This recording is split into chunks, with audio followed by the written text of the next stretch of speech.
ఇంద్రుడు స్వర్గానికి, వరుణుడు వరుణలోకానికి అని ఎవరి లోకానికి వాళ్ళే రాజులు. అంటే వీడికి వాడికి సంబంధం లేదు. ఇలా ఉన్న అనేక రకాల ఈశ్వరులు ఎవరైతే ఉన్నారో వాళ్ళందరికీ ఒకే ఒక్క ఈశ్వరి ఎవరో ఆవిడ పేరు సర్వేశ్వరేశ్వరి. ఆ మాట చెప్పడంలో అమ్మవారు సర్వలోకపాలకులకి పాలకురాలు. ఆమె పైన మరొక శక్తి లేదు. ఆవిడే సర్వమును నియంత్రించేటువంటి శక్తి. అందుకు శైవ సర్వేశ్వరేశ్వరి. ఈ తల్లి ఒక్క మానవులనే కాదండి, బ్రహ్మేంద్రాది దేవతలను కూడా సంసారంలో తిప్పుతోంది. సంసారం అంటే పెళ్లి చేసుకోవడం, భూమి మీద పుట్టడం మాత్రమే కాదు. దేవతలు మొదలుకొని పిపీలకం వరకు ప్రతివారు శరీరం ధరించిన, ఉపాధి ధరించిన ప్రతివారు నేను నాది అనుకునే ప్రతివారు సంసారంలో ఉన్నట్లే. మరి బ్రహ్మదేవుడికి నేను నాది అనే భావం ఉంది. కానీ పిపీలకం మొదలుకొని అంటే చీమ మొదలు బ్రహ్మదేవుడి వరకు అందరూ ఏ తల్లి చేతిలో ఉన్నారో ఆ తల్లి పేరే సర్వేశ్వరేశ్వరి. ఇప్పుడు ఆవిడ దుర్గన్నారా, లక్ష్మి అన్నారా, కాళీ అన్నారా చెప్పండి. ఇక్కడ శక్తి ఒక్కటే, ఆ పరాశక్తి. సా ఏవ, సా సా శబ్దం వేస్తున్నారు ఇక్కడ. సా అంటే ఆమె. నిన్ననే చెప్పుకున్న తచ్చబ్దం యొక్క స్త్రీలింగం అండి ఇది. సా ఏషా, మళ్ళీ అదొక శబ్దం. సా ఏష, ఏష అంటే ఈమె, ఆమెయే ఈమె. అదేంటండి ఆమెయే ఈమె అంటే ఇంతవరకు మన మనస్సుకి మాటకి కూడా అందనటువంటి శక్తి ఏదుందో ఆవిడ గురించే ఇప్పుడు మనం చెప్పుకుంటున్నాం. ఏం చెప్పుకుంటున్నాం? ఇప్పుడు చెప్పేమే ఆవిడే, ఇప్పుడు చెప్పే కనుక ఈమె, కనుక ఆమెయే ఈమె. సా ఏషా, ఎంత అందమైనటువంటి మాట అండి ఇక్కడ. ఆ సా ఏషా అనే మంత్రమే సైషా అవుతుంది. ఇది సామాన్యమైన శబ్దం కాదు. నేను ఒక మాట చెప్పుకున్నాను, శ్రద్ధగా విన్నవారికి పట్టుంటుంది. వేద సూక్తములే దేవీ మహాత్మ్యంలో ఉన్నారు. అందులో దేవీ సూక్తమని వేదంలో ఉంటుంది. సైషా దేవి జగదండమసృజత అలా ప్రారంభమవుతుంది సూక్తములు, వేదమంత్రములు. సరిగ్గా అక్కడ సైషా ఏదుందో అలా దింపారండి ఇక్కడ. కనుక వేదం చదివితే ఎలాంటిదో సప్తశతి చదివితే అలాంటిది. అయితే వేదానికి అధికారము, నియమాలు, సంస్కారాలు ఉన్నాయి. సంప్రదాయం మీద గౌరవం ఉంటే దీనికి అన్ని నియమాలు, నియమాలు దీనికి ఉన్నాయి. ప్రతివాడు చదువుకోవచ్చండి సప్తశతి. ఏ వర్ణం వారైనా సప్తశతిలో శ్లోకాలతో అమ్మవారికి నమస్కారం చేసుకోవచ్చు. ఇది తెలుసుకోవాల్సినది ఇక్కడ. అంత మహిమాన్వితమైన శ్లోకములు. కనుక సైషా ప్రసన్నా వరద, సైషా ప్రసన్నా వరద నృణాం భవతి ముక్తయే సా విద్యా పరమ ముక్తే హేతుభూత సనాతని సంసార బంధ హేతుశ్చ శైవ సర్వేశ్వరేశ్వరి. ఇది ఎప్పుడైతే ఈ మాట చెప్పి ఊరుకున్నాడు ఎవరు? మహానుభావుడైన సుమేధ. వెంటనే రాజోవాచ, అడుగుతున్నాడు రాజు అయిన సురధుడు. భగవన్ కాహి సా దేవి మహామాయతి యాం భవాన్ బ్రవీతి కథముత్పన్నా సా కర్మాస్యాశ్చ కిం ద్విజా. స్వామి, మహామాయ అని ఏదైతే చెప్పారో ఆవిడెవరు, ఆవిడ ఎలా కలిగింది అని అడిగాడు. అంటే ఎలా పుట్టింది, ఆవిడ స్వభావం ఎలా ఉంటుంది, ఆవిడ స్వరూపం ఎలా ఉంటుంది, ఆవిడ ఎలా ఆవిర్భవిస్తుందో చెప్పవయ్యా అని అడుగుతున్నాడండి. ఈ శ్లోకం కూడా యత్ స్వభావాచ సా దేవి యత్ స్వరూపా యదుద్భవా తత్సర్వం శ్రోతుమిచ్చామి త్వత్తో బ్రహ్మవిదాంబరా. ఎంత అందమైన శ్లోకాలండి. భాష తెలిస్తే ఎంత మధురమో. యత్ స్వభావ, ఆ శక్తి యొక్క స్వభావం ఏమిటి, స్వరూపం ఏమిటి, ఎలా ఉద్భవిస్తుంది, ఇవన్నీ కూడా నాకు శ్రోతుం ఇచ్చామి, వినాలని అనుకుంటున్నానయ్యా. ఇది అడిగితే కానీ చెప్పలేదు. చూడండి, కొంత చెప్పు ఊరుకున్నాడంతే, ఉపోద్ఘాతం చెప్పి ఊరుకోగానే అడుగుతున్నాడు రాజు. అడగాలండి, కావాలని అడిగితేనే విద్య లభించాలి. అడిగాడు. త్వత్తః శ్రోతుమిచ్చామి, నీ నుండి వినాలయ్యా. ఎందుకంటే బ్రహ్మవిదాంవర సంబోధన ఇది. బ్రహ్మవేత్తలలో అంటే బ్రహ్మ విద్య తెలిసిన వారిలో గొప్పవాడవైన మహానుభావ సుమేధ, నీ నుంచి వినాలి. సంబోధన జాగ్రత్తగా వినారా? బ్రహ్మవిదాంవర, బ్రహ్మ విద్య తెలిసిన వారిలో గొప్పవాడవైన నువ్వు చెప్పాలయ్యా అన్నాడు. అంటే బ్రహ్మ విద్య తెలిసిన వాడు ఏం చెప్తాడండి? అంత ఆలోచన ఎందుకు? బ్రహ్మ విద్య చెప్తాడు. అది దీని యొక్క అర్థం. బ్రహ్మ విద్య తెలిసిన వాడు ఎకనామిక్స్ ప్రొఫెసర్ ఏం చెప్తాడు? ఎకనామిక్సే చెప్తాడు, ఫిజిక్స్ చెప్పడు. అలాగే బ్రహ్మ విద్య తెలిసిన వాడు ఏం చెప్తాడు? బ్రహ్మ విద్య చెప్తాడు. కనుక బ్రహ్మవిదాంబర అని ప్రశ్నించిన ఉద్దేశం ఏంటంటే, నేను ఏ అమ్మ గురించి అడుగుతున్నానో ఆ అమ్మ గురించి చెప్పడం అంటే బ్రహ్మ విద్య చెప్పడమే అని అర్థము. ఇది గ్రహించవలసినటువంటి ప్రధానమైనటువంటి లక్షణం ఇక్కడ. అందుకే ఇది ఉపనిషత్ శాస్త్రం, వేదాంత శాస్త్రం. మొదట తెలియకపోయినా తర్వాతైనా తెలుసుకోవాలి విషయాన్ని. అందుకు అది అడగగానే ఇప్పుడు అమ్మవారి గురించి మొదలు పెడుతున్నాడు. నువ్వేమన్నావు? అమ్మవారు ఎప్పుడు కలిగారు, ఎప్పుడెప్పుడు కలిగారు, ఇది అడిగావు. ఇదేమైనా బాగుందనైనా? అమ్మవారు ఒకప్పుడు పుట్టారు అంటే ఒకప్పుడు లేరని అర్థం. ఇవాళ పుట్టారంటే ఒకప్పుడు లేరని అర్థం. కనుక అమ్మవారు ఎలా ఉత్పన్నమయ్యారు, ఎలాగ ఉద్భవించారు, 2 ప్రశ్నలు వేశాను ఇప్పటికీ. ముందేమనుకున్నాం, కథం ఉత్పన్నా, తర్వాత ఏమడిగాడు, యదుద్భవ, 2 విషయములు అడిగాడు. ఉత్పన్నమయ్యింది, ఉద్భవించింది ఎలాగా, ఎప్పుడు చెప్పవయ్యా అని అడిగావు. ఇదేమిటయ్యా, ఆవిడకు ఉత్పన్నము ఉద్భవం ఉందా, అయినా నీ ప్రశ్న తప్పు కాదనుకో, కానీ ఒప్పు కాదు అన్నాడు. నీ ప్రశ్నలో తప్పేం లేదు, అలాగని సబబు లేదు. ఎందుకంటే అసలు సృష్టి స్థితిలో లేవు ఆ తల్లికి.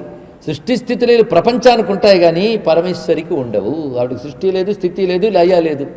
అటువంటిప్పుడు ఆవిడ ఎప్పుడు కలిగింది అంటే, ఇప్పుడు కలిగింది అంటే ముందు లేదని అర్థం వస్తుంది. కానీ ఆవిడ కలిగిన మాట నిజమే. ఒక్కొక్కప్పుడు వస్తూ ఉంటుంది, ఆవిడ రూపాన్ని ధరించి వస్తుంది. ఇవాళ ఒక రూపం ధరించి వచ్చిందంటే ఆవిడ డేట్ ఆఫ్ బర్త్ ఇవాళ నువ్వు రాయడానికి వీల్లేదు సుమా. ఆవిడెప్పుడు ఉన్న ఆవిడే లోకాలను రక్షించడం కోసం ఒక రూపం ధరించి వస్తుంది. అప్పుడు ఆ రూపం ధరించి వచ్చినప్పుడు ఉత్పన్న అంటావు నువ్వు. కానీ అసలు ఆవిడ ఏ రూపము ధరించకుండా ఎప్పుడూ ఉంది. ప్రపంచమంతా ఆవిడ శక్తిగా వ్యాపించింది. ఆ శక్తి ఉంటేనే సూర్యునికి వెలుగు, ఆ శక్తి ఉంటేనే గాలికి వీచడం, ఆ శక్తి ఉంటేనే ప్రాణం, ఆ శక్తి ఉంటేనే భూమి, ఆ శక్తి ఉంటేనే పంచభూతాలు. కనుక శక్తి ఎప్పుడూ ఉంది. ఆ ఎప్పుడూ ఉన్న శక్తే ఒక్కొక్కప్పుడు ఈ లోకాన్ని రక్షించడం కోసం, ధర్మాన్ని నిలబెట్టడం కోసం, అధర్మ శక్తుల్ని నిగ్రహించడం కోసం తనని తాను ఒక రూపముతో ప్రకటించుకుంటుంది. అలా రూపం ప్రకటించుకున్నప్పుడు ఉత్పన్న, ఉద్భవ అని వ్యవహారం. కానీ ఆవిడ నిజానికి నిత్య. ఆవిడకున్న గొప్ప పేరు ఏమిటంటే నిత్య. నిత్య అంటే ఎప్పుడూ ఉన్నదే. నిత్య షోడశిఖారూప చదువుకుంటున్నారుగా. నిత్య అంటే ఎప్పుడు ఉంది. ఎంత అందమైన శబ్దం అండి. ఆవిడికి 2 పేర్లు, నిత్య, సత్య. నిత్య సత్య అని ఎందుకు చెప్పారంటే ఎప్పుడూ ఉండేది, ఎప్పుడూ ఒకేలా ఉండేది. 2 అర్థాలు. ఎప్పుడు ఉండేవాళ్ళు చాలా అంటుంటారు, కానీ మొదట ఒకలా ఉంటారు, తర్వాత ఒకలా ఉంటారు. మార్పు ఉంది, కానీ ఏ మార్పు లేకుండా ఎల్లవేళలా ఉండేది అని అర్థం. అందుకే నిత్య ఇవస. ఆవిడెప్పుడు ఉంటుంది. గాలి వీచింది ఎక్కడ? జగత్తులోనే. సూర్యకాంతి వచ్చింది ఎక్కడ? జగత్తులోనే. అది చూసి చెప్పగలుగుతున్నావు నువ్వు. నీలో ఆ శక్తి ఉంది. నువ్వెక్కడున్నావు? జగత్తులోనే. కనుక నిత్య అయిన తల్లి ఎలా ఉందంటే జగన్మూర్తి. జగన్మూర్తిగాను చుట్టూ ఉన్నది. కనుక విశ్వేశ్వరుడు వేరు, విశ్వరూపం వేరు కాదు. విశ్వేశ్వరియే విశ్వరూపిణి. విశ్వమంతా తన రూపమై ప్రకాశిస్తున్నది ఆ తల్లి. కనుక నిత్యైవ సా జగన్మూర్తి యయా సర్వమిదం తతం. ఏమి అద్భుతమైన వాక్యాలండి. నిజానికి మొట్టమొదటి ఉపోద్ఘాతం, తర్వాత ఈయన అడిగిన ప్రశ్నకి చెప్పిన 3-4 శ్లోకాలు ఇవి పట్టేసుకుంటే మొత్తం దేవీ మహాత్మ్యం పట్టినట్లే. అందుకే మొదటి అధ్యాయం చాలా ముఖ్యమైనటువంటి అధ్యాయం. అందుకే అతి పెద్ద అధ్యాయం కూడా ఇది. ఇక్కడ అమ్మవారి గురించి ఏం చెప్తున్నాడు? నిత్యా ఏవ సా జగన్మూర్తి. ఆవిడ కేవలం నిత్య మాత్రమే, ఎల్లవేళలా ఎప్పుడు ఉన్న ఆవిడ. ఎలా ఉందంటే జగన్మూర్తి. జగత్తంతా ఆవిడ రూపమే. అయితే జగత్తులో ఎలా ఉంది? వ్యాపించి ఉంది. యయా తతం ఇదం జగత్. ఆవిడ వ్యాపించి ఉండడం చేత ఆ శక్తి సూర్యుల్లో వెలుగ్గా కనబడుతుంది, చంద్రుల్లో వెన్నెల్లా కనబడుతుంది, అగ్నిలో వేడిగా కనబడుతుంది, భూమి యందు మనల్ని మోసే శక్తిగా కనబడుతుంది. కనుక ఒక్కొక్క దాంట్లో ఒక్కొక్క శక్తిగా ఒక్క శక్తి కనబడుతుంది. ఎందుకు? వాటిలో వ్యాపించిపోయింది ఆ తల్లి. దీనికి చిన్న ఉదాహరణ. అక్కడ బల్బు పెట్టారు, ఇక్కడ మైక్ పెట్టారు, అక్కడ ఫ్యాన్ పెట్టారు. 3 పెట్టారా? 3 దేని పని దాందే. మీరు ఎంత బ్రతిమలాడినా ఆ ఫ్యాన్ లైట్ ఇవ్వదు. మీరు ఎంత బ్రతిమలాడినా ఈ లైట్ గాలి ఇవ్వదు. మీరు ఎన్ని అభిషేకాలు చేసినా ఈ మైకు సౌండ్ తప్ప మరేది ఇవ్వదు. కనుక 3 వస్తువులు పెట్టారు. 3 రకాల శక్తులు కనబడుతున్నాయి. కానీ 3 రకాల శక్తులు ఇవ్వడానికి కారణమైన శక్తి మాత్రం ఒక్కటే. అవునా లేదా? ఆ శక్తి కనబడుతుందా? అలాగే ప్రపంచాన్ని నడిపే కనబడని ఆ పరాశక్తిని కనబడుతున్న ప్రపంచ రూపంలోనే తెలుసుకో. అది నిత్యైవసా జగన్మూర్తి. ఒకటే మాట. కరెంట్ ఉందా లేదా చెప్పాలని పెద్ద కష్టపడక్కర్లేదు. ఫ్యాన్ తిరుగుతుంది, లైట్ ఉంది, మైక్ పనిచేస్తుంది, కరెంట్ ఉంది. ఒక్క మాట చాలు. అతను కరెంటు కోసం అన్వేషిస్తూ కూర్చుంటే అయిపోతుంది, కనబడదు. అలాగే పనిచేసే పరికరాల బట్టి విద్యుత్ శక్తిని గ్రహించినట్లే పనిచేస్తున్న ప్రపంచం బట్టి పరాశక్తిని గ్రహించు. వీటిలో ఈ శక్తి వ్యాపించినట్టు ప్రపంచమంతా ఆవిడ వ్యాపించిపోయింది. కానీ జగద్రూపిణి కనబడుతోంది, అందులో వ్యాపించి ఉన్నది. అందుకే నిత్యైవ సా జగన్మూర్తి యయా సర్వమిదం తతం. అంటే దీన్ని బట్టి ఇలా చదివేసి అలా వదిలేసే పుస్తకం కాదండి ఇది. కూర్చుని ఆలోచిస్తూ ఆనందించేది.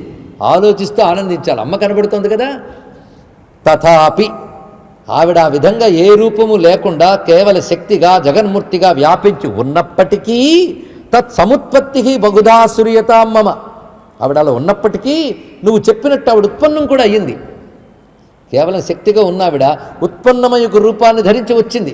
అలాంటి కథలు బోలుడున్నాయి. ఒకటి కాదు, రెండు కాదు, అనేక సందర్భాల్లో నామరూపాల్లో లేని ఆ శక్తి ఒక నామంతో ఒక రూపంతో వచ్చిందయ్యా. అది రావడం మన అదృష్టం. అలా రావడం వల్ల అప్పుడున్న వాళ్ళు అదృష్టవంతులు అయిపోయారు. ధర్మాన్ని రక్షించింది, అందరిని అనుగ్రహించింది. ఆ కథ పూర్తయిపోయింది. మనం ఎందుకు అదృష్టవంతులు అంటే ఆ కథలు ఇప్పుడు తలంచుకుని ఆ తల్లిని ప్రార్థిస్తూ ఆనందిస్తూ ఆ తల్లి అనుగ్రహానికి పాత్రలమవుతున్నాం. అందుకు అమ్మవారు మనల్ని అనుగ్రహించడం కోసం ఉత్పన్నురాలు అవుతుంది. కాబట్టి నువ్వన్న ఉత్పన్న శబ్దం కూడా చక్కని శబ్దమే. కానీ ఉత్పన్నమయ్యింది గనుక ఇప్పుడు నుంచో వచ్చిందని మాత్రం అనుకోక తండ్రి. నిత్యైవ సా జగన్మూర్తి యయా సర్వమిదం తతం తథాపి తత్ సముత్పత్తి బహుధా శ్రూయతాం మమ. ఎందుకు ఆవిర్భవిస్తుంది ఇది చెప్పాలి కదా. ఎందుకు ఉత్పన్నురాలవుతుంది అంటే ఆవిడ ఉత్పన్నమైన ఒక్కొక్కటి ఒక్కొక్క కథ. లలితాదేవి భండాసురుడైన రాక్షసుడు దుర్మార్గాలు చేస్తూ ఉంటే లోకక్షేమం కోసం దేవతలందరూ కలిసి చిదగ్ని కుండంలో హోమం చేస్తే అప్పుడు అమ్మవారు ఆవిర్భవించారు. అంటే అంతవరకు లేరా? ఉన్నారు తండ్రి. కానీ లోకక్షేమం కోసం దేవతలు చేసినటువంటి యజ్ఞానికి సంతోషించి ఆ తల్లి ఆవిర్భవించి లోకానికి క్షేమం కలిగించింది. అంటే అప్పుడు ఉన్న తల్లే మళ్ళీ వీళ్ళు ప్రార్థన విని వచ్చింది. అలా ఎప్పుడెప్పుడైతే లోకానికి ప్రమాదం ఏర్పడుతుందో అప్పుడు దేవతలు మహర్షులు కలిసి తమ తపశ్శక్తితో ఆ సర్వవ్యాపకమైన శక్తిని ప్రార్థన చేస్తారు. వాళ్ళ ప్రార్థనను అనుసరించి ఆ శక్తి ఒక అద్భుతమైన రూపాన్ని ధరించి వస్తుంది. అలా వచ్చినవన్నీ ఆవిడ లీలలు, ఆవిడ కథలు. దేవానాం కార్యసిద్ధ్యర్థం ఆవిర్భవతి సా యదా ఉత్పన్నేతి తదా లోకే సా నిత్యాప్యభిధీయతే. సా నిత్యా అపి, ఇందాక ముందు నిత్యా చెప్పాడు కదా. నిత్య అయినప్పటికీ ఉత్పన్నాన్ని ఎందుకు అంటున్నాము అంటే దేవానాం కార్యసిద్ధ్యర్థం ఆవిర్భవతి సా యదా. దేవతల కార్యం సిద్ధించడం కోసం ఆవిడ ఆవిర్భవిస్తోంది అన్నాడు ఇక్కడ. అంటే దేవతల కార్యం కోసం అనమాట, మన కోసం కాదనమాట. అనుకుంటే పొరపాటు పడ్డామన్నమాట. తెలుసుకోండి ఇక్కడ. దీన్నే మీరు లలితా శాస్త్రంలో దేవకార్య సముద్యత అనే వాక్యంలో చదువుకుంటున్నారు. అదంతా శ్లోక రూపంలో చెప్పాడు ఇక్కడ. అమ్మవారు ఎందుకోసం వస్తారు? దేవకార్యం కోసం వస్తారు, మన కార్యం కోసం కాట. ఎందుకు ఆ మాట అన్నారు అంటే దేవకార్యం అంటే ఏంటో తెలుసుకుందాం ఇక్కడ. అసలు దేవతలంటే ఏమిటి, దేవతలంటే ఏమిటి, భగవంతుడంటే ఏమిటో ప్రపంచానికి స్పష్టమైన జ్ఞానం ఇవ్వగలిగిన ఒకే ఒక్క మతం హిందూ మతం మాత్రమే. తెలుసుకోండి. మిగిలిన వాళ్ళు ఇక్కడి పదాలే అక్కడికి లాగేసుకుని మాట్లాడుతుంటారు. ఎలా అంటే పులిని చూసి అలాగే ఉందామని చెప్పి నక్క వాతలు పెట్టుకున్నట్టుంటుంది. అందుకని పులి కాదు తెలుసుకోండి ఇక్కడ. పులిలా సహజంగా జ్ఞానం చెప్పగలిగిన హిందూ ధర్మానికి నమస్కారం చేసుకుంది ఇక్కడ. దేవతలు అనేక ఉంటారు. దేవతలంటే ఎవరో కాదండి, ప్రకృతిని నిర్వహించే శక్తులు. ఇదొక్క డెఫినిషన్. మీ పిల్లలకి చెప్పండి దేవుళ్ళు అంటే ఏమిటో. దేవుళ్ళని దండం పెట్టకపోతే ఏమవుతుంది అంటే అలా అడిగే నోరు ఆ దేవతల దైవాల్లో వచ్చింది కనుక దండం పెట్టాలంతే ఇక్కడ. దేవతలు అంటే ప్రకృతిని నిర్వహించే శక్తులు. ఇది గుర్తుపెట్టుకోండి. అగ్ని ఉంది ప్రకృతే, వాయువు ఉంది ప్రకృతే, భూమి నీరు ఇవన్నీ ప్రకృతేగా. ఇవన్నీ మీరు నేను తయారు చేసామా? మన కంట్రోల్లో ఉందా? లేదు. ఒక్కొక్క భూతము ఒక్కొక్క ప్రకృతి శక్తి ఎవరి కంట్రోల్లో ఉందో వాళ్ళు దేవతలు. దేవతలకు ఆ శక్తి ఎవరిచ్చారో ఆవిడ అమ్మవారు. అది తెలుసుకోవాలి ఇక్కడ. ఆ దేవతలకు ఆయా శక్తులు ఇచ్చింది ఆ తల్లే, నియమించి నడిపిస్తుంది. అలాంటి దేవతలకి దుష్టశక్తుల వల్ల కానీ తమ శక్తి సన్నగిల్లితే అప్పుడు తమకి ఎవరు శక్తినిచ్చారో ఆ తల్లిని ప్రార్థన చేసుకున్నారండి. అప్పుడు ఆ తల్లి ఉద్భవించి వాళ్ళని కాపాడుతుంది. కనుక దేవకార్యం. ఎందుకంటే ప్రకృతి శక్తులు దేవతలు గనక, ప్రకృతి శక్తులు చక్కగానే ఉంటే లోకక్షేమం కలుగుతుంది గనక, దేవతలు ప్రకృతి రూపంలో మనల్ని అనుగ్రహిస్తున్నారు గనక దేవతల కార్యం అంటే లోకరక్షణ. ఇది తెలుసుకోవాలి. దేవకార్యమనగా లోకక్షేమం, దేవకార్యమనగా లోకరక్షణ. జగన్మాత లోకజనిని గనక లోకరక్షణ అనే దేవకార్యం కోసం ఆ తల్లి ఆవిర్భవించింది. ఇది దేవానాం కార్యసిద్ధ్యర్థం ఆవిర్భవతి సాయదా. అలా ఆవిర్భవించినప్పుడు నువ్వు ఆవిడ ఉత్పన్న అని అంటున్నావు, కలిగింది అని. ఇలా కలిగిన కాదలు చాలా ఉన్నాయి, అందులో కొన్ని చెప్తున్నాను విను అని ప్రారంభిస్తున్నాడు. ఇప్పటి వరకు భాగం అయిపోయింది. ఇందులో సురధునితో సమాధితో సుమేధ చెప్పినటువంటి ఉపన్యాసం ఏదైతే ఉందో ఇది సారం. స్పష్టమైపోయింది కదా మొత్తం. సృష్టిని నిర్వహించే ఒకానొక శక్తి, ఆ శక్తి నిత్యము జగత్తంతా వ్యాపించి నడుపుతున్నది. కానీ ఒక్కొక్కప్పుడు లోకరక్షణ కోసం ఒక దివ్యమంగళ విగ్రహంతో దివ్య నామంతో ఆ తల్లి ఆవిర్భవించి చేసిన లీలలు అనేక ఉన్నాయి. వాటిని చరిత్రలు అంటారు. అవే ఉత్పన్నములు అయినటువంటి చరిత్రలు. ఆ చరిత్రల్ని భక్తులు స్మరణ చేస్తూ ఉంటే ఒక్కొక్క చరిత్రలో అమ్మవారు ఒక్కొక్క రూపంతో ఉంటారు. ఆ రూపాన్ని ఆ చరిత్రని స్మరణ చేయడం ఒక ఉపాసన. అలాగా ఆ చరిత్రని లీలలు వింటూ ఉంటే భక్తితో ఆ పరాశక్తితో మన హృదయం అనుసంధానమై ఆ శక్తి మనలోకి ప్రసరించి మనలో మనల్ని బాధించే దుష్టత్వాన్నంతటిని తొలగించి మనలో ఉన్న దివ్యత్వాన్ని రక్షించి మనకు ముక్తినిస్తారు. ఇంతేనండి మొత్తం దేవీ మహాత్మ్యం సారం. బయట ప్రపంచంలో మనలో ఉన్న దుష్టత్వాన్ని తొలగించి దివ్యత్వాన్ని రక్షించి మనకి లోకానికి క్షేమం కలిగించేదే అమ్మ కథ. ఒక్క మాటలో చెప్పాలంటే ఇదే. అలాంటి కథలు ఎన్నో ఉన్నాయి, కొన్ని చెప్పుకుందాం. ఎందుకంటే అమ్మ కథలు ఎన్ని విన్నా తనివి తీరదు. దానివల్ల ప్రయోజనం ఎలాంటిదంటే ఒకవైపు ఆనందం కలుగుతూ ఉంటుంది, రెండో వైపు మనకు తెలియకుండా మనలో ఉన్న గ్రహదోషాలు అరిష్టాలు దుష్టత్వాలు పోతూ ఉంటాయి మనకు తెలియకుండానే. ఆ తర్వాత మనలో దివ్యత్వం మేల్కొని మోక్షానికి కావలసిన జ్ఞానం వచ్చి ముక్తి కూడా వస్తుంది. ఒక్కదానితో ఎన్ని ప్రయోజనాలండి. భోజనం చేస్తున్నప్పుడు ఎన్ని ప్రయోజనాలు ఉంటాయి ఎప్పుడైనా పరిశీలించారా? మళ్ళీ భోజనం దగ్గరికి తెచ్చాం, అప్పుడప్పుడు పక్కకు లాగుతూ ఉండాలి. ఆ భోజనం చేస్తున్నప్పుడు ఒకటి ముందు ఆకలి బాధ తీరుతుంది, రుచి ఒకటి కలుగుతూ ఉంటుంది, అంతే కదా. రోగాలు పోతూ ఉంటాయి. కానీ భోజనం వల్ల ఎన్ని ప్రయోజనాలండి. మీకు ఆకలి తీరడం మాత్రమే అనిపిస్తుంది, తింటున్నప్పుడు ఉండే ఒక తృప్తో, అది లోపలికి వెళ్ళిన తర్వాత ఇచ్చిన శక్తో నీకు తెలియకుండా ఎన్ని రోగాలు పోగొడుతుందో, ఎన్ని ప్రయోజనాలు వచ్చాయి. ఒక భోజనం చేస్తేనే ఇన్ని ప్రయోజనాలు ఉన్నాయే, అమ్మ కథ వింటే ఇన్ని ప్రయోజనాలు ఉన్నాయి తెలుసుకోండి. ఇక్కడ ఆ కథ వింటున్నప్పుడు ఆనందం, ఆ కథతో తాదాత్మ్యం చెందుతావు. అమ్మవారు ఆవిర్భవించడం, ఆ చిరునవ్వు నవ్వడం, అసురుని సంహరించడం, ఆవిడ దయ, ఇవి చూస్తూ ఉంటే ఒక తెలియని ఆనందం. నీ మనస్సు ఆవిడతో తాదాత్మ్యం అయిపోతుంది. నీకు తెలియకుండా ఆ తల్లి కథ నీ హృదయాంతరాళాల్లో ప్రవేశించి నిన్ను బాధించి అనేక రకాల దుష్టత్వాన్ని తీసిపారేస్తూ ఉంటుంది. ఇక్కడ క్రమంగా నీలో రుగ్మతలు తొలగిస్తుంది, శక్తిని ఇస్తుంది, జ్ఞానాన్ని ఇస్తుంది, మోక్షాన్ని ఇస్తుంది. అంత శక్తి ఉందండి అమ్మ కథకి. అది అమ్మ కథ అంత గొప్పది గనక అమ్మ కథలు చెప్తున్నాను విను అన్నాడు. అంటే నేరుగా మంత్రం ఇచ్చేయకుండా, నేరుగా జపానికి వెళ్ళిపో అని చెప్పకుండా అమ్మ గురించి చెప్తున్నాడు. ఇది తెలుసుకోండి ఇక్కడ. అందుకే తెలిసి చేసిన మంత్రానికే శక్తి ఎక్కువ. ఊరికిన మంత్రం అక్షరాలు వెళ్ళవేసేస్తూ ఉంటే నాకు ఏదో ఎనర్జీ వచ్చేస్తుందని భ్రాంతే తప్ప నీకేం తెలిసింది ఆ తల్లి గురించి? అందుకే తెలుసుకో. అయితే కొంతమంది గురువులు ఏం చేస్తారంటే ముందు చెప్పని మంత్రం ఇచ్చేస్తారు. కొందరు గురువులు ఏం చేస్తారంటే ముందు చెప్పి మంత్రం ఇస్తారు. అంతే కదా. కొందరు గురువులు కొందరు శిష్యుల్లో కొందరికేమో చెప్పి మంత్రం ఇస్తారు, కొందరికి మంత్రం ఇచ్చి చెప్తారు. ఎందుకంటే అలా చేస్తారు గురువు గారు అంటే మా డాక్టర్ గారిని అడగని చెప్తారు. అందరికీ ఒకేలా మందు ఇవ్వరుగా, రోగి బట్టి ఇస్తారు ఇక్కడ. కనుక వీడికి చెప్తే అర్థమయ్యే స్థితి ఇంకా రాలేదు కనుక కొన్నాళ్ళు మంత్రం చేయని. ఆ మంత్రం చేస్తూ ఉంటే మంత్రం ఎనర్జీ వల్ల వీడి బుద్ధికి అర్థం చేసుకునే శక్తి వస్తుంది, అప్పుడు చెప్తానంటాడు. కొందరికి అర్థం చేసే శక్తి ఉంటుంది, వాళ్ళకి ముందు చెప్పి మంత్రం ఇస్తాడు. ఇప్పుడు అర్థమైందా? కొంతమందికి చెప్పి మంత్రం ఇచ్చాడు, అమ్మో ఇది అర్థం కాలేదు కానీ మంత్రం వదిలేద్దాం అనిపిస్తుంది. ఇక్కడ ఇన్ని రహస్యాలు ఉంటాయండి. శిష్యులు బట్టి గురువులు ఎన్ని అవస్థలు పడతారో గురువుకే తెలుసు. ఏం చేస్తాం? ఇప్పుడు అమ్మవారి గురించి చెప్పుకుంటున్నాం. అయితే వీళ్ళిద్దరూ యోగ్యత కలిగినటువంటి శిష్యులు కనుక ముందు అమ్మ గురించి చెప్తున్నారు. ఎందుకంటే తెలిసి చేసిన సాధనకు శక్తి ఎక్కువ. అందుకని చండీ మంత్రం అంటే ఏదైనా తెచ్చి వచ్చండి అని మురిసిపోవడం కాదు.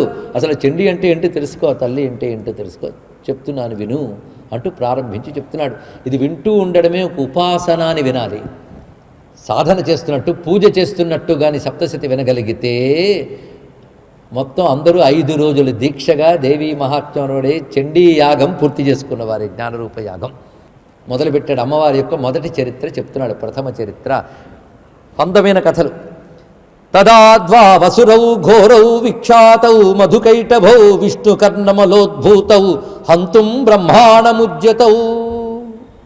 అది సృష్టికి పూర్వస్థితి. ఎలా ఉండుంటుంది? సృష్టికి పూర్వం ఎలా ఉండుంటుందండి? ఊహించినా మనకు అందదు. ఎందుకంటే మన సృష్టిలో వాళ్ళమే కానీ సృష్టికి బయట వాళ్ళం కాదు కనుక మనకు అర్థం కాదు. ఇప్పుడు సృష్టికి పూర్వం ఈ జగమంతా జలార్ణవమై ఉంది, మొత్తం ప్రళయార్ణవ మధ్యంలో ఉన్నది ఈ జగమంతా కూడాను. ఋగ్వేదంలో నాసదీ సూక్తంలో మొత్తం చెప్పాడు. నసన్న చాసత్ అని ఒక్క మాటలో ఉపనిషత్తు చెప్తోంది ఆ మాటని. సృష్టికి పూర్వస్థితి మొత్తం జగమంతా జలార్ణవమయమై ఉన్నది. అంటే జలం ఎక్కడి నుంచి వచ్చిందని ఫస్ట్ రావచ్చు. ఆ జలం మనమనుకుని మామూలు పంచభూతాల్లోని జలం కాదండి, జల. ఏం అద్భుత శబ్దమో! దేని నుండి సృష్టి జనిస్తోందో, దేనిలో లయిస్తుందో అది జల అని చెప్పారండి. జలం అంటే అది. అంటే ఒక సాలిడ్ ఫారం రాకముందు ఉండే లిక్విఫైడ్ ఫారం, ఇంకా చెప్పాలంటే అలాంటి ద్రవీభూత స్థితి, అలాంటి జలస్థితిలో ఇంకా సృష్టి జరగాలి.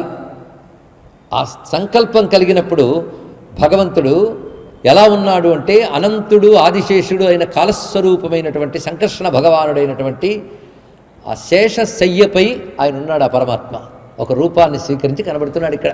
భగవంతుడు మొట్టమొదటిగా సృష్టి చెయ్యాలని సంకల్పించుకున్నప్పుడు, కానీ అది పూర్తి సృష్టి కాదు, ఇంకా ప్రళయం నుంచి సృష్టికి మధ్యస్థితి అది. అప్పుడు భగవానుడు ఎలా ఉన్నాడు అంటే యోగ నిద్ర అన్నాడు. అత్యద్భుతమైన పదం అండి. యోగ నిద్రాస్థితి. స్వామి యొక్క స్వరూపం ఎలా ఉన్నదయ్యా అంటే తుష్టావ యోగ నిద్రాంతాం ఏకాగ్రదయ స్థిత. భగవానుడైన జనార్దనుడు ప్రసుప్తం యోగ నిద్రలో ఉన్నాడయ్యా అన్నాడు. ఇదేమిటో భలే ఉంది. నిద్రపోతున్నాడని చెప్పగా యోగ నిద్ర ఏమిటండి? నిద్ర అంటే మన గురించి కూడా మనకు తెలియని స్థితి, ప్రపంచం పట్టని స్థితి ఒకటి ఉంటే దాని పేరు యోగ నిద్ర అంటారు ఇక్కడ. అది భగవంతుడికి మాత్రమే పూర్తి జ్ఞానం ఉంది ఆయనకి, కానీ ప్రపంచం పట్టలేదు. ఎందుకు? ప్రపంచం లేదు అప్పుడు. అది అన్నమాట రహస్యం. ప్రపంచమే లేదు, ఆ ప్రపంచమంతా ఆయనలో లీనమైంది, బయట ఇంకా సృష్టింపబడలేదు. కనుక ఆ స్థితిలో ఆయన ప్రపంచాభిముఖంగా చూపుని తిప్పలేదు. అంతర్ముఖుడై అంతర్లీనుడై పూర్తి జ్ఞానంతో ఉన్నాడు. కనుక ఆయన దాన్ని యోగ నిద్ర అని అంటారు. ప్రళయకాలమునందున్న పరమాత్మ యొక్క స్థితి అది. అది యోగ నిద్ర అంటే ఇది అర్థం. మనకు అర్థం కావడం కోసం శేషపర్యంకం నిద్ర బొమ్మ కట్టుకుంచుకోవచ్చు. అక్కడ ఆదిశేషం అంటే ఏమిటో కాదు, ది ఇన్ఫినైట్ టైం. కాలమే సంకర్షణుడు, అది అనంతం. అనంతమైన కాలాన్ని అధిష్ఠించిన చైతన్యమే పరమాత్మ. అదే సర్పంపై ఉన్న నారాయణుడు. ఇది అద్భుతమైన కల్పన అండి. ఇక్కడ దానిపై ఉన్నాడు ఆయన. అయితే ఆయన సృష్టి చేయాలనే సంకల్పాన్ని పొటమరించింది, కానీ సృష్టి ఇంకా ప్రారంభం కాలేదు. ఆ పొటమరించిన సంకల్పం ఆయన నాభి నుంచి, నాభి అంటే కేంద్ర బిందువు అని అర్థం, ఆ కేంద్రం నుంచి పద్మ రూపంలో వచ్చింది ఒక్కసారి. ఎందుకంటే సృష్టి చూడడానికి ముందు కొంచెమే, తర్వాత వికసిస్తంత అవుతుంది. అందుకే దాన్ని పద్మంతో పోల్చారు. ఆ పద్మం పైన వికసించింది. సమస్త సృష్టికి మూల శక్తులన్నీ పద్మంగా ఉన్నాయి. ఆ పద్మం మధ్యలో నారాయణ సంకల్పం చేత ఆయన ఉత్పన్నమై ఉన్నాడు. కనుక నారాయణుడు నాభికమలం బ్రహ్మ. ఇది సృష్టికి పూర్వస్థితి. అప్పుడు బ్రహ్మదేవుడు ధ్యానంలో ఉన్నాడు.